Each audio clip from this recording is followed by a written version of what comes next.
అందమైన చర్మ సౌందర్యం మీ సొంతం. Second aqua radiance deep cleansing gel.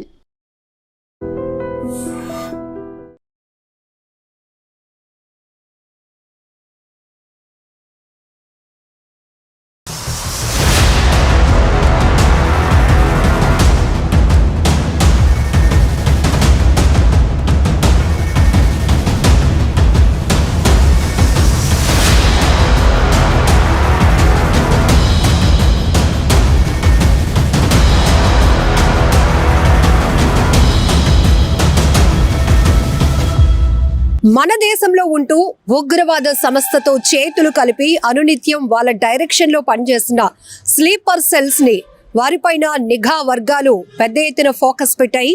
ఇప్పటికే హైదరాబాద్ లో భారీ పేలుళ్లకు సంబంధించినటువంటి కుట్ర కేసులో విజయనగరంలో ఉంటున్నటువంటి సిరాజ్ ను మొదట ఏపీ తెలంగాణ కౌంటర్ ఇంటెలిజెన్స్ అధికారులు జాయింట్ గా నిర్వహించిన ఆపరేషన్ లో భాగంగా అతన్ని అదుపులోనికి తీసుకున్నారు. సిరాజ్ ఇచ్చినటువంటి ఇన్ఫర్మేషన్ బేస్ చేసుకుని హైదరాబాద్ బోయిగూడలో ఉన్నటువంటి సమీర్ ను కూడా అదుపులోనికి తీసుకున్నారు. ఇద్దరిని కూడా రిమాండ్ కు వేసింది కోర్టు. ఆ తర్వాత వీరిద్దరిని కస్టడీకి తీసుకుని విచారించేందుకు కూడా అధికారులు అయితే గనక ప్రాసెస్ మూవ్ చేస్తున్నారు. సో ఈ కేసుకు సంబంధించి హర్యానాలో జ్యోతి మల్హోత్రాతో మొదలు పెడితే ఇప్పటికి 11 మంది వరకు కూడా ఉగ్రవాద సంస్థకు వీళ్ళు గూఢచారులుగా పనిచేస్తున్నట్లు తెలుస్తోంది. వీరందరిపైన కూడా పెద్ద ఎత్తున ఇంటెలిజెన్స్ వర్గాలు ఫోకస్ పెట్టాయి, నిఘా వర్గాలు. సో ఇప్పటికే ఒక్కొక్కరిని అదుపులోనికి తీసుకొని మన దేశంలో ఇక్కడ ఉంటూ ఇక్కడ గాలి పీలుస్తూ ఇక్కడ ఆహారాన్ని తింటూ ఇక్కడ ఉంటున్నటువంటి వీళ్ళు ఇక్కడ తమ జీవితాన్ని కొనసాగిస్తున్న వీళ్ళు ఉగ్రవాద సంస్థలతో చేతులు కలిపి భారీ కుట్రలకు భారీ పేలుళ్లకు ప్లాన్ చేస్తూ ఉండటం ఇప్పుడు ప్రతి ఒక్కరిని కూడా షాక్ గురి చేస్తున్నటువంటి అంశంగా చెప్పుకోవచ్చు. ఇప్పటికే యూట్యూబర్ జ్యోతి మల్హోత్రా ఒక అమ్మాయి అయి ఉండి కూడా తను ట్రావెల్ విత్ జో అంటూ ఒక యూట్యూబ్ ఛానల్ ని రన్ చేస్తోంది. ఎక్కువగా పాక్ కు సంబంధించినటువంటి కార్యకలాపాల్లో ఆమె చాలా యాక్టివ్ రోల్ చేస్తున్నట్టుగా కొన్ని వీడియోల్లో కూడా ఇప్పటికే దర్యాప్తులో బయటపడటం, ఇంకా ఇలాంటి స్లీపర్ సెల్స్ ఎవరున్నారు అనే దానిపైన కూడా నిఘా వర్గాలు ఎన్ఐఏ పెద్ద ఎత్తున ఫోకస్ పెట్టింది. జాయింట్ ఆపరేషన్స్ అయితే కొనసాగిస్తున్నారు ఏపీ తెలంగాణ కౌంటర్ ఇంటెలిజెన్స్ అధికారులు కూడా అని చెప్పొచ్చు.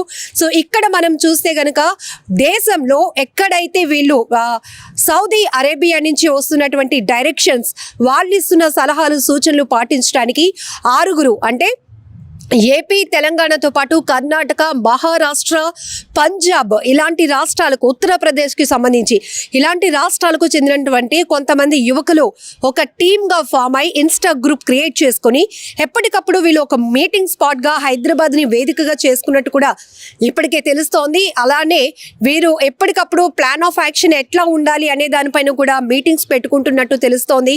ఇప్పటికే విజయనగరానికి చెందినటువంటి సిరాజ్ అయితే గనక పేలుడు పదార్థాలు ఆన్లైన్ లో పెద్ద ఎత్తున కొనుగోలు చేసి ఇంట్లో ఉన్నటువంటి బాత్రూమ్ లో వాటిని స్టోర్ చేసినట్టు కూడా అధికారులు గుర్తించారు. సల్ఫర్, అమోనియం, అల్యూమినియం లాంటి భారీ పేలుళ్ల పదార్థాలు కూడా ఇప్పటికే అతను కొనుగోలు చేసినట్టు కూడా తెలుస్తోంది. అయితే ఫస్ట్ గా వీళ్ళు ట్రయల్ రన్ చేస్తారు. ఆ ట్రయల్ రిహార్సల్స్ అయితే సక్సెస్ అయితే గనక తర్వాత ఈ మిగతా టీమ్ మెంబర్స్ ఎవరైతే ఉన్నారో వీళ్ళలో ఒక ఇద్దరు దేశంలో ఎక్కడైతే ఎక్కువగా జనావాసాలు ఉండే క్రౌడ్ ప్లేసెస్, కీలకమైన ప్రాంతాల్లో ఈ పేలుళ్లను చేయటానికి కుట్ర పన్నుతున్నట్టు, దానికి సంబంధించినటువంటి ప్రాసెస్ ను ప్లాన్ లో కూడా ఉంటున్నట్టు తెలుస్తోంది. ఇలా ఒక్కొక్కరు ఒక్కొక్క బాధ్యత తీసుకొని ఏవైతే ఉగ్రవాద సంస్థలు ఇస్తున్నటువంటి సలహాలు, వాళ్ళు చెప్తున్న ప్రతి మాటను కూడా వీళ్ళు తూచా తప్పకుండా పాటించే వ్యవహారంలో ఉన్నట్టు కూడా విస్తుపోయే అంశాలు రిమాండ్ రిపోర్ట్ లో బయటపడటం ఇప్పుడు ప్రతి ఒక్కరిని అవాక్కయ్యేలా చేస్తున్నాయని చెప్పొచ్చు. ఇంకా ఈ కేసుకు సంబంధించి హైదరాబాద్ ఎక్కడ ఉగ్రవాద మూలాలు ఉన్నా కూడా పేలుళ్లు టార్గెట్ చేసేది హైదరాబాద్ కేంద్రంగానే. అలానే ఇలాంటి స్లీపర్ సెల్స్ కూడా టీమ్స్ గా ఫామ్ అయ్యి వాళ్ళ కార్యకలాపాలకు ఎంచుకునే వేదిక కూడా హైదరాబాద్ ని అవుతోంది. అయితే హైదరాబాద్ లో పెద్ద ఎత్తున పేలుళ్లకు సంబంధించినటువంటి కుట్ర జరుగుతోంది అని చెప్పి ఎన్ఐఏ ఇచ్చినటువంటి ఫోకస్ పెట్టినటువంటి అంశాల్లో ఇప్పుడు ఒక్కొక్కటి కీలకంగా మారుతున్నాయి.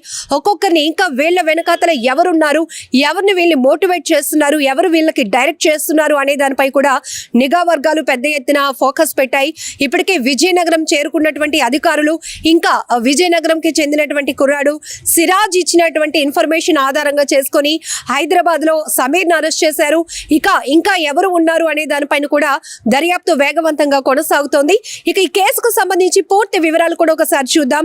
అసలు ఈ సిరాజ్ ఎవరు, సమీర్ ఎవరు, వీరిద్దరికి పరిచయం ఎలా ఏర్పడింది, ఎక్కడ కలుసుకున్నారు, ఇప్పటికే ఏదైనా ప్లేసెస్ ని ఎంపిక చేశారా వీళ్ళు పేలుళ్ళు చేయటానికి, రిహార్సల్స్ చేయటానికి ఎప్పుడు వీళ్ళు ముహూర్తం పెట్టుకున్నారు, అసలు ఈ అమెజాన్ నుంచి ఆన్లైన్ నుంచి వీళ్ళు ఎలా ఈ పేలుడు పదార్థాలు కొనుగోలు చేశారనే విషయాలు కూడా పూర్తిగా చూద్దాం. సిరాజ్ సమాచారంతో హైదరాబాద్ బోయిగూడకు చెందిన సమీర్ ను కూడా అరెస్ట్ చేశారు. 10వ తరగతి చదివినటువంటి సమీర్ సికింద్రాబాద్ లో లిఫ్ట్ మెకానిక్ గా పనిచేస్తున్నాడు. సోషల్ మీడియా ద్వారా ఉగ్ర భావజాలానికి వీరు ఆకర్షితులైనట్టు తెలుస్తోంది. విజయనగరం 2 టౌన్ లో నమోదైనటువంటి ఉగ్ర కుట్ర కేసులో దర్యాప్తు వేగవంతం చేశారు ఇంటెలిజెన్స్ అధికారులు. ఉగ్రవాది సంస్థతో తరచూ వీళ్ళు సంప్రదింపులు జరుపుతున్నట్టు కూడా కీలకమైనటువంటి అంశాలను రాబడుతున్నారు. తల్లి సోదరితో కలిసి మహమ్మద్ సమీర్ ఇక్కడ ఉంటున్నాడు. అలాగే సల్ఫర్, అమోనియం, అల్యూమినియం లాంటి పేలుడు పదార్థాలను కూడా స్వాధీనం చేసుకున్నారు. ఆన్లైన్ లో వీళ్ళకి పరిచయం ఏర్పడింది. గ్రూప్ 2 ప్రిపేర్ కావటానికి సిరాజ్ హైదరాబాద్ కు వెళ్లటం, అక్కడ వీళ్ళ మధ్య పరిచయం ఏర్పడినట్టు కూడా తెలుస్తోంది. ఇన్స్టా గ్రూప్ లో కూడా వీరిద్దరూ తరచుగా చాటింగ్స్ చేస్తూ ఉంటారు. దీనిపైనే అధికారులు నిఘా పెట్టారు. 21, 22 తేదీల్లో రిహార్సల్స్ చేయాలని కూడా వీరికి సౌదీ అరేబియా నుండి ఆర్డర్ వచ్చినట్టు తెలుస్తోంది. ఈ నేపథ్యంలోనే పేలుడు పదార్థాలు ఆన్లైన్ లో ఆర్డర్ చేసినట్టు కూడా ఇక్కడ తెలుస్తోంది. ఎక్కువ శాతం టిఫిన్ బాక్సెస్ బాంబ్ ని ఎలా తయారు చేయాలి అని వీళ్ళకి ఆదేశాలు వచ్చినట్టు, ఇక మిగతా 4 కూడా ఆ బాంబులు పెట్టే ప్లేసెస్ ను కూడా గుర్తించాలని చెప్పి వారికి ఆదేశాలు వచ్చినట్టు కూడా రిమాండ్ రిపోర్ట్ లో కీలక అంశాలు బయటపడుతున్నాయి. ఇక పెహల్గాం దాడి తర్వాత దేశంలో కొన్ని ప్రాంతాల్లో పెద్ద ఎత్తున బ్లాస్ట్లకు కుట్ర జరుగుతున్నట్టు నిఘా వర్గాలు భావించాయి. ఈ నేపథ్యంలోనే పెద్ద ఎత్తున జాయింట్ ఆపరేషన్ కొనసాగించడం, వీరిద్దరిని అదుపులోనికి తీసుకోవడం కూడా జరిగింది. చాలా మంది అనుమానితులను కూడా ఇప్పటికే అదుపులోనికి తీసుకొని విచారిస్తోంది ఎన్ఐఏ. అలాగే ఏపీ, తెలంగాణ కౌంటర్ ఇంటెలిజెన్స్ అధికారులు అని చెప్పొచ్చు. స్లీపర్ సెల్స్ యాక్టివ్ అయ్యారు అని తెలుసుకున్న వారిపై కూడా నిఘా పెట్టారు. విజయనగరంలో అరెస్ట్ అయిన తర్వాత వీరిద్దరిని కోర్టులో ప్రొడ్యూస్ చేయడంతో కోర్టు అయితే వీరికి రిమాండ్ విధించింది. ఆ తర్వాత వీరిని కస్టడీలోనికి తీసుకొని విచారించడానికి కూడా అధికారులు ప్రాసెస్ ని చేస్తున్నారు.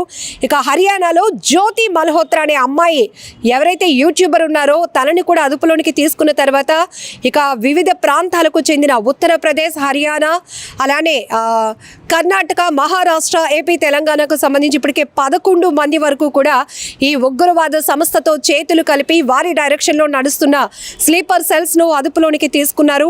ఇక వివిధ రాష్ట్రాల్లో కూడా ఎన్ఐఏ ఫోకస్ పెట్టింది. హైదరాబాద్లో వీరు రెక్కీ నిర్వహించారు టీంతో సహా. అలానే ఏవైతే ఈ బాంబు పేలులకు సంబంధించినటువంటి ప్రాంతాలు కూడా గుర్తించినట్టు కూడా తెలుస్తోంది. చార్మినార్ పరిసర ప్రాంతాల్లో ఎక్కువగా రద్దీ ఉంటుంది కాబట్టి, అలాగే హైదరాబాద్కు సంబంధించి అమీర్పేట, కేపీహెచ్బి కాలనీ, మెట్రో స్టేషన్స్లో కూడా వీరు అక్కడ ఒక ఫోకస్ పెట్టి ఈ బాంబు పేలులు ముందుగా రిహార్సల్స్ సక్సెస్ అయితే కనుక ఆ తర్వాత పెద్ద ఎత్తున ఈ టిఫిన్ బాక్స్ బాంబ్స్ తయారు చేయాలని ఆదేశాలు ఇప్పటికే వచ్చాయి. కాబట్టి ఈ నేపథ్యంలోనే హైదరాబాద్ లాంటి కీలకమైన ప్రాంతంలో దేశంలో పలు చోట్ల వీళ్ళు బ్లాస్టింగ్స్ చేయడానికి కూడా ప్లాన్ చేసుకున్నట్టు కూడా నిఘా వర్గాలు అయితే గనక కీలకమైన అంశాలు బయట పెడుతున్నాయి. ఇక ఈ సమీర్, సిరాజ్ ఇద్దరూ కలిసి అల్ హింద్ ఇత్తెహాదుల్ ముస్లిమిన్ సంస్థని ఏర్పాటు చేసినట్టు కూడా ఎన్ఐఏ గుర్తించింది. బోయిగూడ రైల్ కళారంగ కాలనీ వద్ద కూడా నిఘా పెట్టారు పోలీసులు. సమీర్ కి సంబంధించినటువంటి కాంటాక్ట్స్ పై కూడా ఆరా తీస్తున్నారు. ఇంకా ఈ టీంలో ఎవరెవరు ఇన్వాల్వ్ అయి ఉన్నారు, ఇప్పటికే వీళ్ళు పండినటువంటి కుట్ర కోణం ఏంటి, ఎవరు వీళ్ళని డైరెక్ట్ చేస్తున్నారు అనే దానిపై కూడా పోలీసులు ఆరా తీస్తున్నారు. అయితే హైదరాబాద్ పేలుళ్ల కుట్రకు సంబంధించినటువంటి కీలక అంశాలు ఒక్కొక్కటిగా బయటపడుతూ ఉండటం ప్రతి ఒక్కరిని కూడా విస్తుపోయేలా చేస్తున్నాయి. ఈ టీంలో కర్ణాటక, మహారాష్ట్ర యువకులు ఎక్కువగా యాక్టివ్ రోల్ పార్టిసిపేట్ చేస్తున్నట్లు తెలుస్తోంది. హైదరాబాద్లో అయితే వీళ్ళు 3 రోజుల పాటు కలిసి ఉన్నట్టు రిమాండ్ రిపోర్ట్లో కూడా అధికారులు పేర్కొన్నారు. ఇక ఐసిస్ హ్యాండ్లర్కు సంబంధించి సౌదీ నుంచి వచ్చేటటువంటి ఆదేశాలు వీళ్ళు తూచా తప్పకుండా పాటిస్తూ అమలు చేయడంపై కూడా మీటింగ్ పెట్టుకున్నట్టు కూడా తెలుస్తోంది. ఇక యూట్యూబర్ జ్యోతి మల్హోత్రా దగ్గరకు వస్తే జ్యోతితో సహా 11 మందిపై కూడా దేశ ద్రోహం కేసు ఫైల్ వైరల్ అయింది. యూట్యూబర్ జ్యోతి మల్హోత్రాతో మొదలు పెడితే గనక ఇప్పటి వరకు పాక్ కోసం వీళ్ళు పనిచేస్తున్నట్టు భావిస్తున్న 11 మంది గూఢాచారుల వివరాలు కూడా నిఘా సంస్థ బయటపెట్టింది. వీరంతా హర్యానా, పంజాబ్, యూపీ రాష్ట్రాలకు చెందిన వారు కావటం గమనార్హం. ఆ 11 మందిని కూడా ఇప్పటికే గుర్తించారు. వాళ్ళ డీటెయిల్స్ ఒకసారి చూస్తే గనక జ్యోతి మల్హోత్రాది హర్యానాలోని హిస్సర్. 33 ఏళ్ల జ్యోతికి సోషల్ మీడియాలో చాలా మంచి ఫాలోయింగ్ ఉంది. ట్రావెలింగ్ వీడియోలు చేస్తూ ఉంటుంది. ఎక్కువగా యూట్యూబ్లో ట్రావెల్ విత్ జో పేరిట ఛానల్ రన్ చేస్తోంది. ఢిల్లీలోని పాకిస్తాన్ హై కమిషన్కు చెందిన డానిష్ అనే ఉద్యోగితో ఆమెకు పరిచయం ఏర్పడింది. ఆ పరిచయంతో పాకిస్తాన్ కోసం గూఢాచారిగా పనిచేయటం మొదలుపెట్టినట్టు తెలుస్తోంది. ఇక దేవేంద్ర సింగ్ దిల్హన్, పంజాబ్లోని మస్తగర్కు చెందినటువంటి దేవేంద్ర సింగ్ పాటియాలాలోని కల్సా కాలేజ్లో ఎంఏ ఫస్ట్ ఇయర్ చదువుతున్నాడు. కొన్నేళ్ల క్రితం ఇతడికి పాకిస్తాన్ ఇంటెలిజెన్స్ ISIలతో పరిచయం ఏర్పడింది. అప్పటి నుంచి కూడా భారత్కు వ్యతిరేకంగా పనిచేస్తున్నాడు. మే 12వ తేదీన తన ఫేస్బుక్ ఖాతాలో పిస్టల్స్, గన్నుల ఫోటోలు పెట్టి అరెస్ట్ అయ్యాడు. పోలీసుల విచారణలో పాకిస్తాన్ కోసం పనిచేసినట్లు కూడా అతడు ఒప్పుకున్నాడు. ఇక థర్డ్ పర్సన్ తారిక్ది హర్యానాలోని కంగార్క గ్రామం. పాకిస్తాన్ కోసం గూఢచర్యం చేస్తున్నాడన్న కారణంతో హర్యానా పోలీసులు, కేంద్ర నిఘా వర్గాలు జాయింట్ ఆపరేషన్ చేసి అతన్ని అదుపులోనికి తీసుకున్నారు. ఇక అర్మన్, 23 ఏళ్ల అర్మన్ భారత్ పాకిస్తాన్ యుద్ధ సమయంలో భారతదేశానికి సంబంధించిన విషయాలను పాకిస్తాన్కు చేరవేశాడు. హర్యానాలోని నోహల్లో అతన్ని అరెస్ట్ చేశారు. ఇక 5th పర్సన్కి వస్తే నౌమన్ ఇల్లాహి, 24 ఏళ్ల నౌమన్ ఇల్లాహి ఉత్తరప్రదేశ్లోని కైరానా, నౌమన్ హర్యానాలో సెక్యూరిటీ గార్డ్గా పనిచేస్తున్నాడు. ఇతడు పాకిస్తాన్ ISIతో సంబంధం పెట్టుకున్నాడు. పాకిస్తాన్ను సమాచారం అందించిన ప్రతిసారి కూడా ఇతగాడికి డబ్బులు వచ్చేవి, అవి అతడి బావమర్ది అకౌంట్లో పడేవి అన్నట్టుగా కూడా విచారణలో తెలుస్తోంది. షహజాద్, ఉత్తరప్రదేశ్లోని మొరదాబాద్కు చెందినటువంటి షహజాద్ పాకిస్తాన్ భారత సరిహద్దు ప్రాంతాల్లో వస్తువుల్ని అక్రమ రవాణా చేస్తుంటాడు. పాకిస్తాన్ ఇంటెలిజెన్స్ ఏజెన్సీతో సంబంధం పెట్టుకున్నాడు. దేశానికి సంబంధించిన సమాచారాన్ని కూడా పాకిస్తాన్కు చేరవేశాడు ఇటీవల. ఇక దీంతో ఉత్తరప్రదేశ్ యాంటీ టెర్రరిజం స్క్వాడ్ అతన్ని అరెస్ట్ చేసింది. మహమ్మద్ ముర్తాజా అలీ పాకిస్తాన్కు చెందిన ISIతో కలిసి పనిచేస్తున్నాడు. పాకిస్తాన్ కోసం పనిచేయటం కోసం ఏకంగా ఒక మొబైల్ యాప్ని కూడా ఇతడు క్రియేట్ చేశాడు. గుజరాత్ పోలీసులు అతన్ని అరెస్ట్ చేశారు. గజాల, పంజాబ్కు చెందిన ఈమె పాకిస్తాన్కు డబ్బులు చేరవేస్తూ ఉంటుందంట. ఈమెది పంజాబ్లోని మలెర్ కోట్లా అన్నట్లు తెలుస్తోంది. ఇక పాకిస్తాన్లో యామిన్ మహమ్మద్ విభిన్నమైన పనులు చేయడానికి ఎంపిక చేసుకుంది. ఈ విషయం తెలుసుకున్న పంజాబ్ పోలీసులు కూడా తాజాగా అరెస్ట్ చేశారు. సుఖ్ప్రీత్ సింగ్, పంజాబ్లోని గుర్దాస్పూర్కు చెందిన సుఖ్ప్రీత్ సింగ్ను పాకిస్తాన్ కోసం గూఢచారిగా పనిచేసినట్లు కూడా గుర్తించారు. పంజాబ్ పోలీసులు ఇతన్ని అరెస్ట్ చేశారు. కరణ్ బీర్ సింగ్, పంజాబ్కు చెందినటువంటి ఇతను నేరుగా ISI తోటే సంబంధాలు పెట్టుకున్నాడు. ఇతడు భారత ఆర్మీకి చెందిన కీలక సమాచారాన్ని ISIకి చేరవేస్తున్నట్లు తెలిసింది.